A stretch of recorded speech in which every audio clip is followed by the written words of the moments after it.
Jacoby Ellsbury's out 6 to 8 weeks, and the Red Sox need to replace him in center field. I'll tell you the best way for them to do that.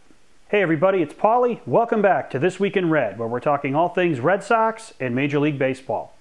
With Jacoby Ellsbury out 6 to 8 weeks with a shoulder injury, the Red Sox obviously have to come up with a plan to replace him in center field.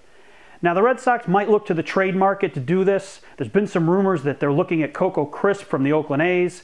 But to me, that's a been there, done that kind of thing. Crisp has been on this team in the past, and he was a pretty good player, but he's not a superstar by any means. And I don't think the Red Sox should give up any prospects to the A's to get a guy in here who, when Ellsbury comes back, isn't really going to play very much.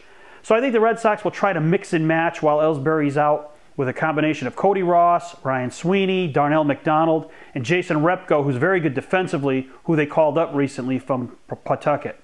But the best way for the Red Sox to really replace Ellsbury while he's out is for them to pitch.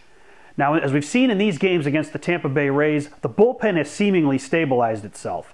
Alfredo Aceves has stepped up into the closer role and has done a pretty good job against a pretty good team in the Rays. And Vicente Padilla has been outstanding as the bridge guy and setup man, Aceves' former role in that bullpen. So Padilla is a big key for the Red Sox. The only question is Mark Melancon. He's going to be relied on to be carry a lot of load in this bullpen, and so far he really has not stepped up. He's looked kind of timid out there. He really needs to get himself situated for that Red Sox bullpen to really be strong until Andrew Bailey comes back. And as for the starting pitching, the second time through the rotation, John Lester's been outstanding in both his starts. Josh Beckett was excellent in his second start against the Rays, allowing only 1 run in 8 innings. So it looks like that the concerns over him can now be eased.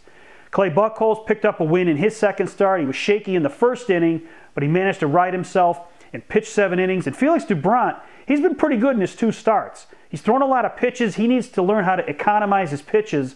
But other than that, he's been outstanding. And if he continues to pitch like this, the Red Sox are all set in that number 4 spot. But again, with Ellsbury out, there's going to be a reduction in offense. And again, the key for the Sox while Ellsbury's out is to pitch.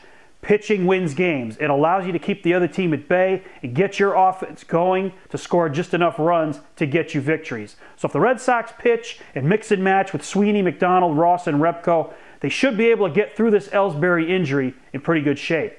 So how about you guys? In replacing Jacoby Ellsbury, what would you do to get through the next month and a half to 2 months?